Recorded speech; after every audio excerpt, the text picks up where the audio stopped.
Doctor Baba Saheb Ambedkar open university.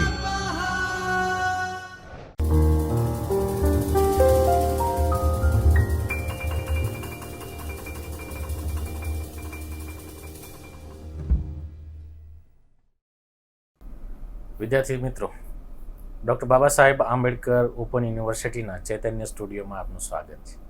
વિદ્યાર્થી મિત્રો, સમાજશાસ્ત્ર વિષયમાં MA સમાજશાસ્ત્ર પાઠ્યક્રમ નંબર 8 ક્રિયાના સમાજશાસ્ત્રમાં આજે આપણે એકમ નંબર 2 વિશે સમજ કેળવીએ.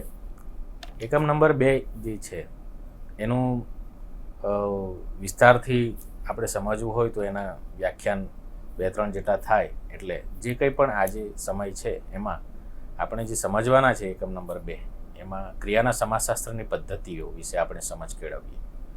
ક્રિયાના સમાજશાસ્ત્રની પદ્ધતિઓ મુખ્યત્વે આપણે જોઈએ તો જ્યારથી આપણે આ પાઠ્યક્રમની શરૂઆત કરી ત્યારથી લઈને ક્રિયા એટલે શું એના વિશેની સમજ કેળવી, ક્રિયાનું અર્થઘટન, ક્રિયાના સિદ્ધાંતો જે આપ્યા છે વિચારકોએ એની વિસ્તારથી સમજ કેળવી.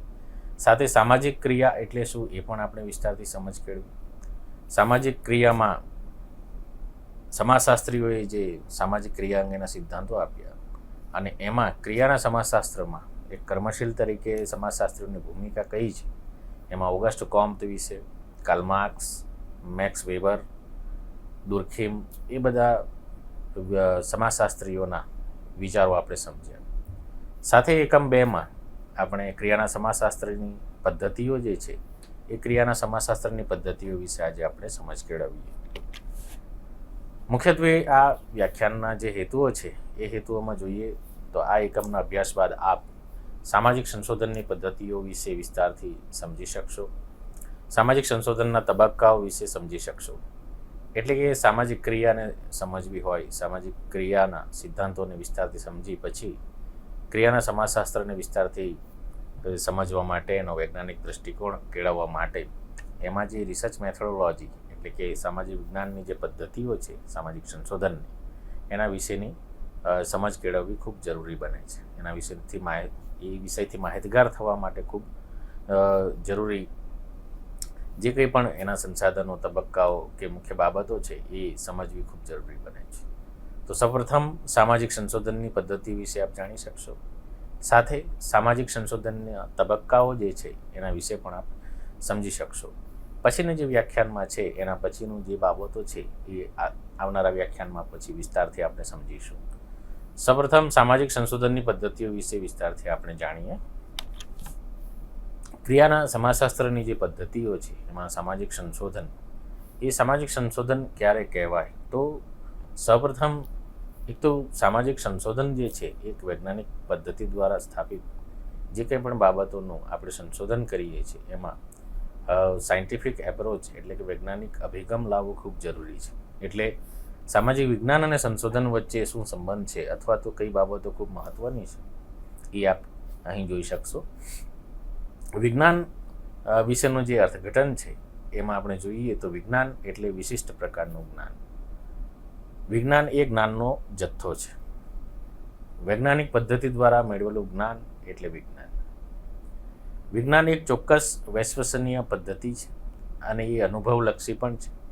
અનુભવ દ્વારા જ એ વૈજ્ઞાનિક અનુભવ જ્યારે આપણે મેળવીએ ત્યારે જ જે કંઈ પણ આવિષ્કાર થતો હોય છે, પછી વૈજ્ઞાનિક બાબતો હોય, સામાજિક વિજ્ઞાનના ક્ષેત્રમાં હોય કે પછી તાર્કિક બાબતોમાં જે કંઈ પણ મેથોડોલોજીનો ઉપયોગ કરીને સંશોધન થતા હોય છે તો એ અનુભવલક્ષી ત્યારે જ કહેવાય કે એમાંથી પસાર થવું ખૂબ જરૂરી બને છે.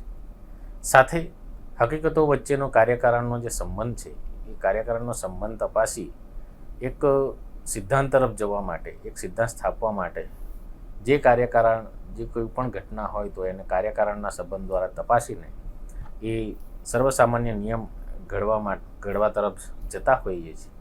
એવા કિસ્સામાં મુખ્ય રીતે જોઈએ તો હકીકતો વચ્ચેનો જે સંબંધ છે કાર્યકારણનો, એ કાર્યકારણનો સંબંધ તપાસીને સર્વસામાન્ય નિયમ બનાવવા માટેની પદ્ધતિનો આપણે ઉપયોગ કરીએ છીએ તો એ વિજ્ઞાન તરીકે આપણે ઓળખીએ છીએ. વિજ્ઞાન એ જ્ઞાન પ્રાપ્ત કરવાની અનુભવજન્ય પદ્ધતિ છે. તો આ કેટલાક મુદ્દાઓ વિજ્ઞાન વિશેના આપણે સમજ્યા. એટલે કે સામાજિક સંશોધનમાં વિજ્ઞાનની જે બાબતો છે એ બાબતોને સમજવી ખૂબ જરૂરી થઈ પડે છે. સાથે વિજ્ઞાન કોને કહેવાય એની સમજ પણ પહેલાં તો કેળવવી ખૂબ જરૂરી બને છે.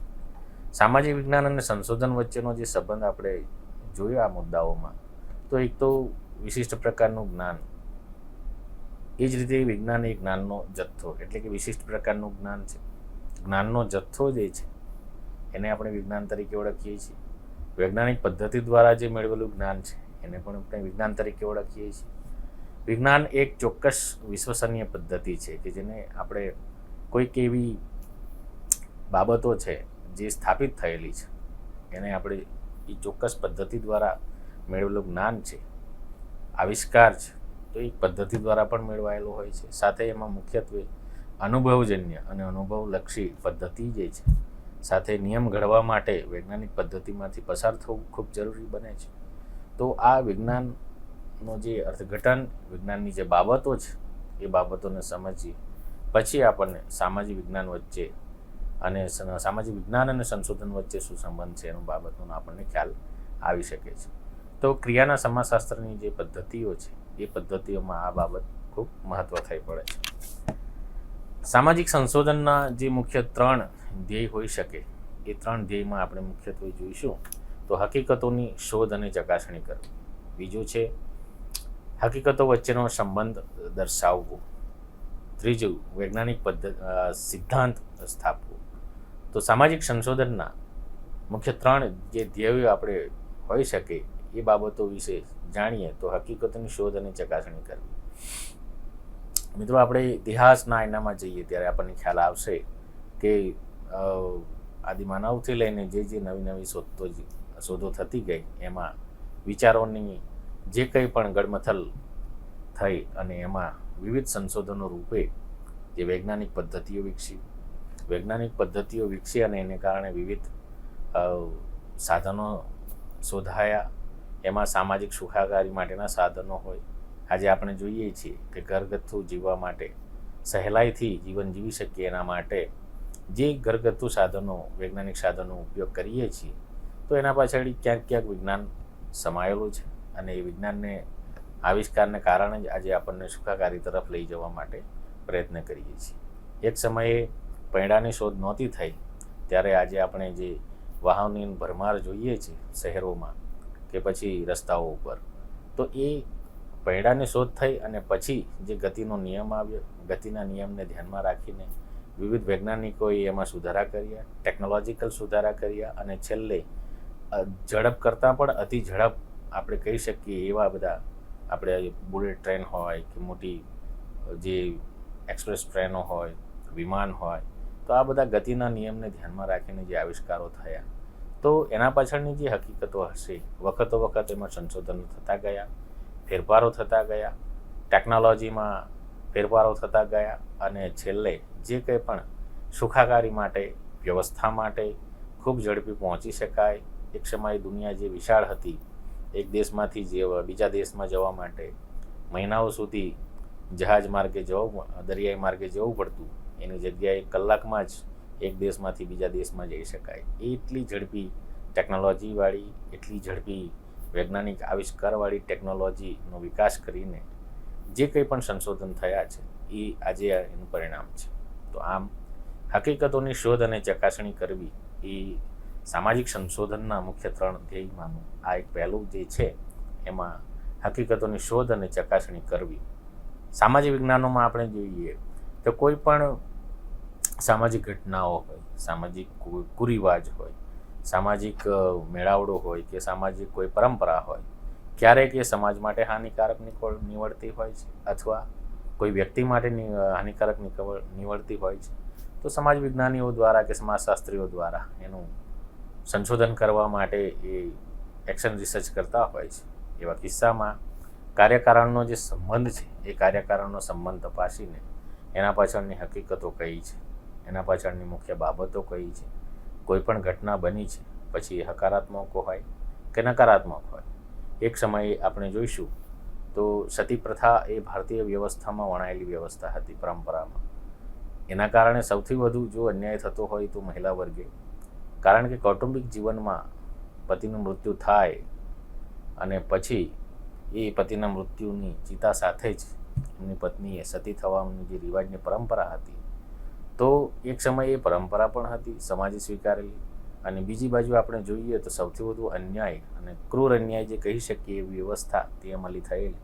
એવા કિસ્સામાં બ્રિટિશ રૂલ વખતે રાજા રામ મોહન રાયના પ્રયત્નો અને એના પાછળનું જે સંશોધન, એના પાછળનું વહીવટી જે બાબતો મૂકવામાં આવી, તે સમયે જે બ્રિટિશ રૂલમાં જે લોર્ડ વિલિયમ બેન્ટિક હતા, અને તેમણે એ કાયદો પસાર કરીને આ વ્યવસ્થાને નાબૂદ કરવા માટે જે કંઈ પણ બાબતો એકઠી કરીને કાયદાનું અમલીકરણ દ્વારા આ વ્યવસ્થાને નાબૂદ કરી, એ સમાજના એક હકારાત્મક પરિણામ તરીકે એ આવ્યું. એ જ રીતે આ કુરિવાજની આપણે વાત કરી, સાથે કેટલીક સમાજોમાં દહેજની પણ સમસ્યા થતી હોય છે, તો એના માટે પણ ક્યારેક ક્યારેક સામાજિક વિજ્ઞાનીઓ દ્વારા સંશોધનો થતા હોય છે, એનું ચકાસણી થતી હોય છે. સામાજિક નિયંત્રણો અંગેના જે પણ સંશોધનો થતા હોય, સામાજિક ધોરણો અંગેના સંશોધનો થતા હોય, એવા કિસ્સામાં એ ધોરણો જે પણ હોય એમાં કાર્યકારણનો સંબંધ તપાસીને, દાખલા તરીકે કોઈ કાયદાઓ જ્યારે બનતા હોય સમાજને લગતા, મેરેજ એક્ટ હોય, દહેજ પ્રતિબંધક કાનૂન હોય, એટ્રોસિટી એક્ટ હોય, તો આ બધા જે પણ કાનૂન પ્રાવધાનો રાજ્ય દ્વારા કે કેન્દ્રીય કાનૂનો બનતા હોય, એવા કિસ્સામાં સમાજ વિજ્ઞાનીઓ દ્વારા, કાયદાના નિષ્ણાતો દ્વારા, વહીવટદારો દ્વારા જે કંઈ પણ હકીકતોની શોધ અને ચકાસણી કરીને જે તારણ તારવવામાં આવે છે, એ તારવ્યા પછી રાજ્ય જ્યારે એ કોઈ પણ પ્રથા, રિવાજ, કાનૂન કે સામાજિક પરંપરાને નાબૂદ કરવા માટે કાયદાનું અમલીકરણ કરે, તો એના પાછળની ચોક્કસ હકીકતોની શોધ અને ચકાસણી કર્યા પછી જ એ અમલીકરણ થતું હોય છે. આમ સામાજિક સંશોધનના આ મુખ્ય જે ધ્યેયમાં હકીકતોની શોધ અને ચકાસણી જે છે, એ હકીકતોની શોધ અને ચકાસણીમાં આપણે આ બાબત સમજ્યા. સાથે હકીકતો વચ્ચેનો સંબંધ દર્શાવો. દાખલા તરીકે કોઈ પણ, મેં અગાઉ વાત કરી તેમ, રિવાજ કે પરંપરાઓ ક્યારેક ક્યારેક નકારાત્મક સ્વરૂપ ધારણ કરતું હોય છે. એવા કિસ્સામાં કાયદા નિષ્ણાતો કે સમાજશાસ્ત્રીઓ કે સામાજિક વિજ્ઞાનીઓ દ્વારા, એક્ટિવિસ્ટો દ્વારા, કેટલીક સ્વૈચ્છિક સંસ્થાઓ દ્વારા પણ એ મુખ્ય બાબતો પર ધ્યાન ફોકસ કરીને, જાહેર માધ્યમોમાં પણ એ ધ્યાન, સરકારનું ધ્યાન દોરીને અથવા તો મુખ્ય વિભાગોનું ધ્યાન દોરીને એ કોઈ પણ પરંપરા કે પ્રથાને નાબૂદ કરવા માટે જે કંઈ પણ હકીકતો સાથેનો જે સંબંધ છે, એના માટેના જવાબદાર કોઈ પણ વ્યક્તિ, કોઈ વસ્તુ, કોઈ પરંપરા, કોઈ ધોરણો કે કોઈ વલણો હોય, તો એને નાબૂદ કરવા માટેનો એનો સંબંધ કયા પ્રકારે છે, એનું વિવરણ એ હકીકતો વચ્ચેનો સંબંધ સ્થાપિત કર્યા પછી જ એનું અમલીકરણ થતું હોય છે. તો આવા કિસ્સામાં જે પહેલું આપણે જોઈએ તેમ હકીકતોની જે શોધ અને ચકાસણી, અને પછી હકીકતો વચ્ચેનો જે સંબંધ જે છે, એ સંબંધ કયા પ્રકારનો છે એ દર્શાવીને એ સામાજિક સંશોધન થતા હોય છે. એક્શન રિસર્ચમાં એ લાંબા ગાળાનું સંશોધન નથી હોતું. મોટે ભાગે જે કંઈ પણ સમસ્યા કે સ્વરૂપ કયા પ્રકારનું છે અને તાત્કાલિક ધોરણે એનું સંશોધન થતું હોય, તો એ સંશોધન પાછળ ક્રિયાત્મક સંશોધનની જે પદ્ધતિઓ અમલી થાય છે, એ ક્રિયાત્મક સંશોધનમાં સંશોધક પોતે પણ એમાં સહભાગી થાય છે અને એને નાબૂદ કરવા માટે એ પ્રયત્ન કરતા હોય છે. સમાજશાસ્ત્રીઓની જ્યારે વાત કરીએ ત્યારે કાર્લ માર્ક્સ, ઓગસ્ટ કોમ્ટે સ્થિતિશાસ્ત્ર અને ગતિશાસ્ત્રના જે નિયમો આપ્યા, પોઝિટિવ સોસાયટીની સ્થાપના કરી કે કોઈક વ્યવસ્થાને વ્યવસ્થિત ચલાવવી હોય તો કોઈક એવી વ્યવસ્થા જરૂરી છે, અને એના માટે એમણે પોઝિટિવ સોસાયટીની પણ સ્થાપના કરી. સાથે માળખું કયા પ્રકારનું છે, એ માળખું સર્વ સમાજ એટલે કે સામાજિક સમૂહ દ્વારા સ્વીકારાયેલું છે, તો એક સ્થિતિશાસ્ત્રને એક સમજવા માટેનો એક સિદ્ધાંત આપ્યો. સાથે એને એક ચાલક બળ તરીકે એને ગતિ આપનારા જે પ્રેરક બળો છે, એ પ્રેરક બળો કયા પ્રકારના છે, તો એને સંશોધન કરવા માટે પણ એમણે ગતિશાસ્ત્ર વિકસાવ્યું. વિજ્ઞાનોનો કોટિક્રમ આપ્યો. એ પોતે ગણિતજ્ઞ હતા, અને એને કારણે એમણે સોશિયલ ફિઝિક્સ, સમાજશાસ્ત્રને સૌપ્રથમ સોશિયલ ફિઝિક્સ એવું નામ આપ્યું. પરંતુ એક એક્શન રિસર્ચ જે છે, ક્રિયાના સમાજશાસ્ત્રી તરીકેની જે ભૂમિકા એમણે આપી, એમાં એ સિદ્ધાંતો દ્વારા એમણે સમજાવવાનો પ્રયત્ન કર્યો. એ જ રીતે વૈજ્ઞાનિક સિદ્ધાંત સ્થાપવો એ ત્રીજો મુદ્દો છે કે કોઈ પણ બાબતને ચકાસી, તપાસી, તર્ક કરી અને અનુભવજન્ય જ્ઞાન મેળવવામાં આવે, અને પછી એક તારણ તારવવામાં આવે, તો એ તારણને એક સિદ્ધાંતના સ્વરૂપે જ્યારે પ્રસ્થાપિત થાય, એ પ્રસ્થાપિત થયેલા જે કંઈ પણ સિદ્ધાંત છે એ સર્વસ્વીકૃત બનતો હોય છે. જ્યારે જ્યારે એની અવસ્થા પૂરી થતી હોય છે ત્યારે એનું જે તર્ક છે એ તર્ક નવા સંશોધનો તરફ અથવા તો એનાથી આગળ જવા માટે રિસર્ચ થતા હોય છે. તો આ સામાજિક સંશોધનના મુખ્ય જે 3 તબક્કાઓ છે એ સામાજિક સંશોધનના મુખ્ય 3 તબક્કાઓમાં આપણે આ જોઈ શકીએ છીએ. સાથે સામાજિક સંશોધનના તબક્કાઓ વિશે આપણે માહિતી મેળવીએ તો મુખ્ય 2 સ્વરૂપે આપણે આ સમજવાનો પ્રયત્ન કરી શકીએ. સૌપ્રથમ જે આપ જોઈ રહ્યા છો એમાં વિષય પસંદગીનું જે ઘડતર છે એ સામાજિક સંશોધનના તબક્કાઓનો મુખ્ય મુદ્દો તરીકે આપણે જોઈ શકીએ. બીજું છે માહિતી એકત્રીકરણ, કે ભાઈ સંશોધન માટે માહિતી કઈ રીતે એકત્રીકરણ કરશું. સૌપ્રથમ આપણે સમજીએ કે વિષય પસંદગીનું ઘડતર કયા પ્રકારનું છે. તો વિષય પસંદગીનું જે ઘડતર છે એ વિષય પસંદગીના ઘડતરમાં મુખ્યત્વે પહેલું જે છે એ સંશોધન પ્રશ્ન ખૂબ સ્પષ્ટ રીતે નક્કી કરવો જોઈએ.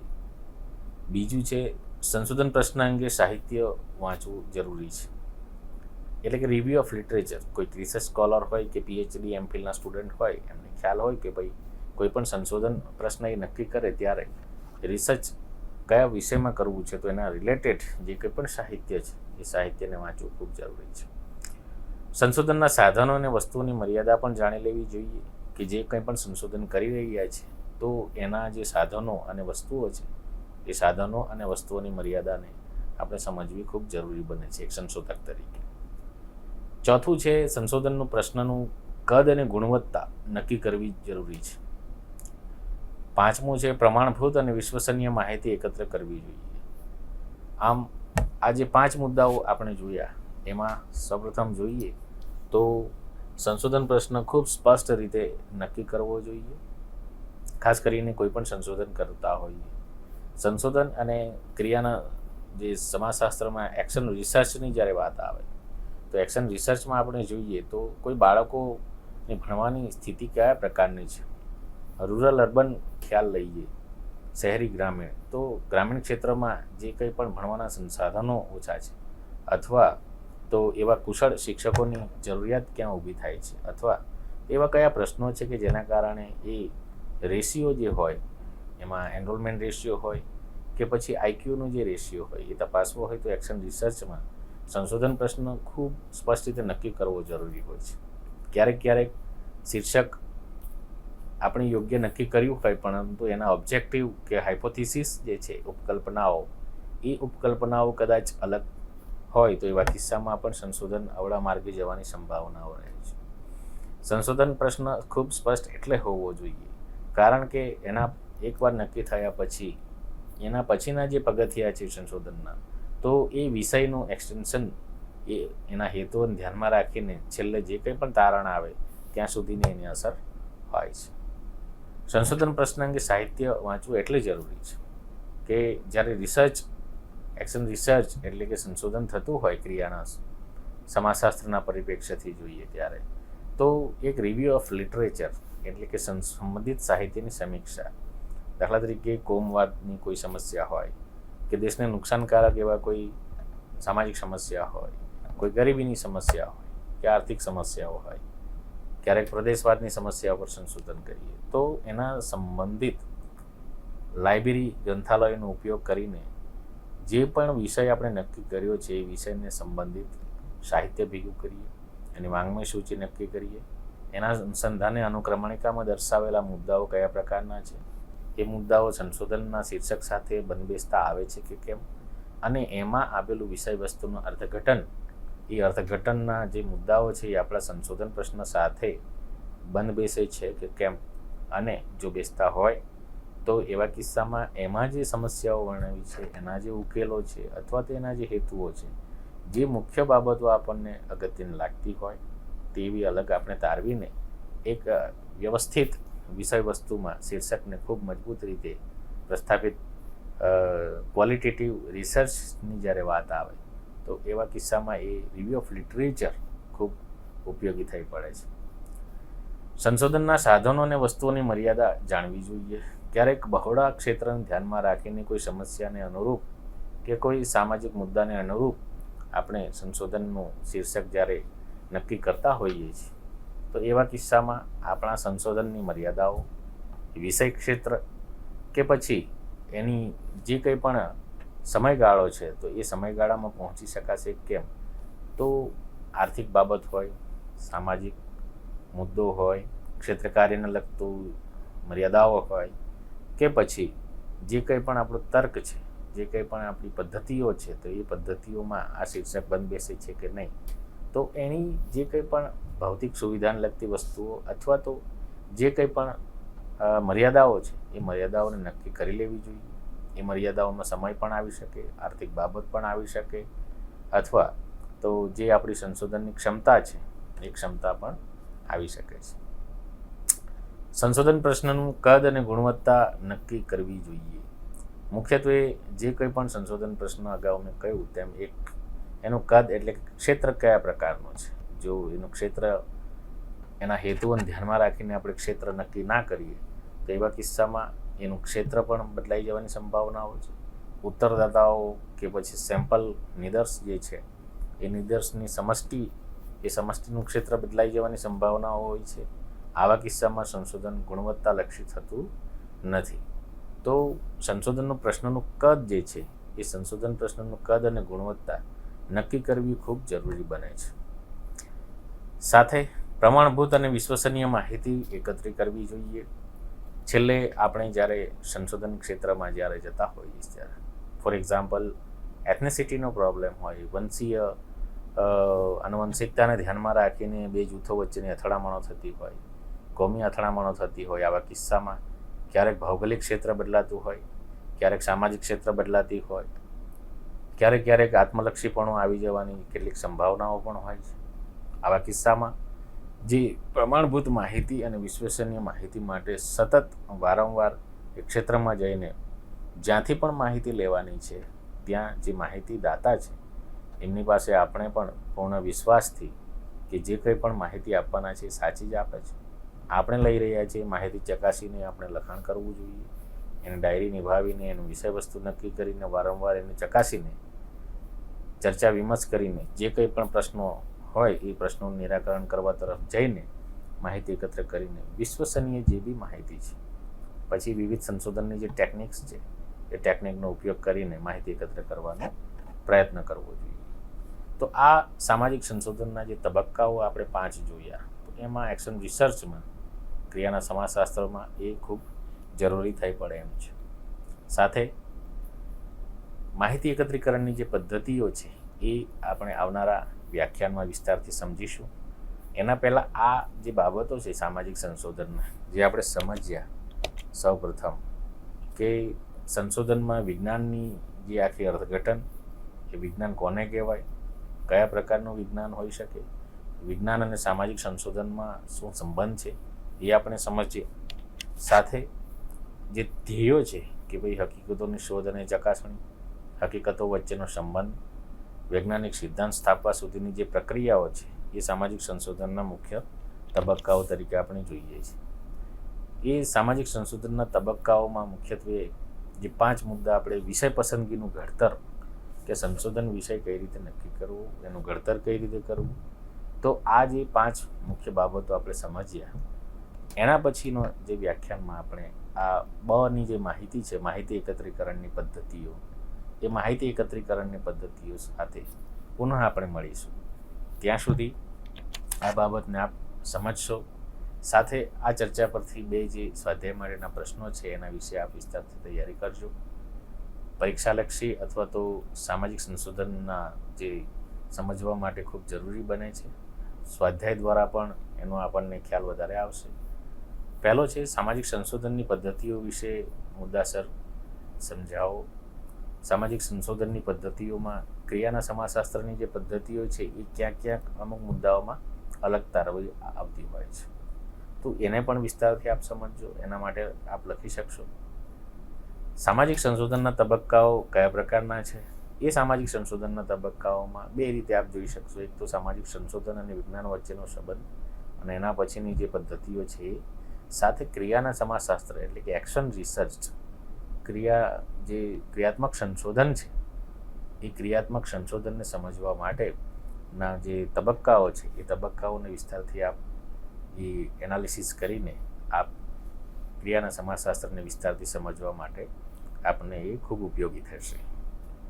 સાથે રેફરન્સ બુક તરીકે આપણા માસ્ટર કોર્સમાં પેપર નંબર 8માં પણ આ બાબતો આપી છે. સાથે પ્રોફેસર ડૉક્ટર આમ્રપાલી મર્ચન્ટ, ભૂતપૂર્વ કુલપતિશ્રી, એમની જે બુક છે ક્રિયાનું સમાજશાસ્ત્ર, એનો પણ લાઇબ્રેરીમાં ઉપયોગ કરીને વિસ્તારથી સમજવા માટે ખૂબ ઉપયોગી થાય છે. ફરીથી માહિતી એકત્રીકરણની પદ્ધતિઓ માટે આવનારા વ્યાખ્યાનમાં મળીશું. ત્યાં સુધી આની તૈયારી આપણે ચાલુ રાખીએ. ચોક્કસ આપને આ ખ્યાલ આવ્યો જ હશે. આવનારા વ્યાખ્યાનમાં ફરીથી આપણે મળીશું. ત્યાં સુધી રજા લઈએ.